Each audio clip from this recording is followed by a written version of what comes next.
तो जोहार दोस्तों सभी को, मैं आपका मित्र आ चुका हूं झारखंड इतिहास के 10 बेहतरीन सवाल लेके। समय की बर्बादी ना करते हुए चलते हैं हम सीधा पहले सवाल की ओर। सिंह वंश की पारिवारिक इतिहास की जानकारी हमें किससे मिलती है? ऑप्शन में है वंशाप्रभा से, भागवत पुराण से, दोनों से, या फिर इनमें से कोई नहीं। तो आंसर क्या होगा? सिंह वंश की पारिवारिक इतिहास की जानकारी हमें वंशाप्रभा से मिलती है। तो चलते हैं हम अब दूसरे सवाल की ओर। नागवंश की राजधानी पालकोट के संस्थापक का क्या नाम था? ऑप्शन में है जगन्नाथ शाह, यदुनाथ शाह, दोनों, या फिर इनमें से कोई नहीं। तो आंसर क्या होगा? नागवंश की राजधानी पालकोट के संस्थापक का नाम यदुनाथ शाह था। क्या था? यदुनाथ शाह। चलिए चलते हैं हम तीसरे सवाल की ओर।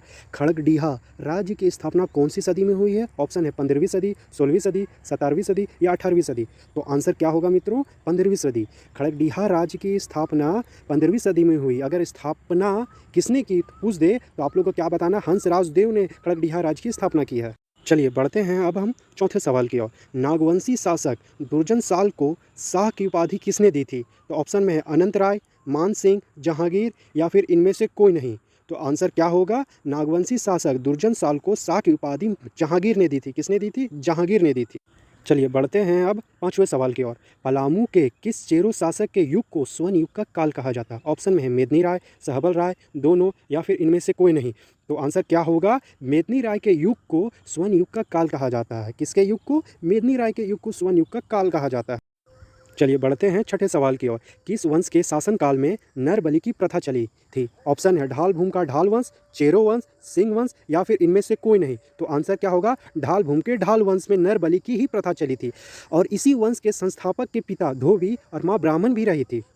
चलिए बढ़ते हैं अब सातवें सवाल की ओर। संयुक्त बंगाल से बिहार का विभाजन कब हुआ था? ऑप्शन में है 22 मार्च 1912, 23 मार्च 1912, 24 मार्च 1912, या फिर 25 मार्च 1912। तो आंसर क्या होगा? 22 मार्च 1912 संयुक्त बंगाल से बिहार का विभाजन हुआ था।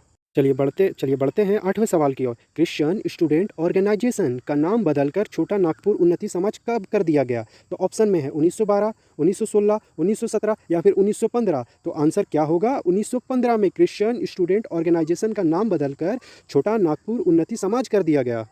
चलिए बढ़ते हैं नौवें सवाल की ओर। मौलाना अबुल कलाम आज़ाद को झारखंड के किस जिले में नज़रबंदी किया गया था?